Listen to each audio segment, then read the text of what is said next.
சர்வதேச மகளிர் தினத்தை ஒட்டி கரூர் மாவட்டம் ஈசானத்தம் ஊராட்சி ஒன்றிய நடுநிலைப் பள்ளி மாணவர்கள் இன்று பெண் குழந்தைகள் மற்றும் பெண்களுக்கு எதிராக சமூகத்துல நடக்கக்கூடிய பாலியல் வன்கொடுமைகளுக்கு எதிராக கையில பதாகைகளை ஏந்தியபடி பெண் குழந்தைகளை காப்போம் அப்படின்னு தெரிவித்தோம். பருவ பெண்கள் எதிர்கொள்ளும் பிரச்சனைகளுக்கு எதிராகவும் குரல் கொடுத்திருக்காங்க.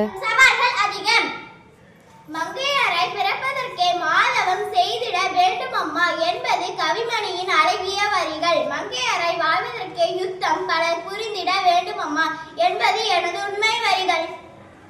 கடந்த காலங்களில் வீழ்ந்தே கிடந்த மறந்த இனம் சாதனை பிடித்து சரித்திர படைக்க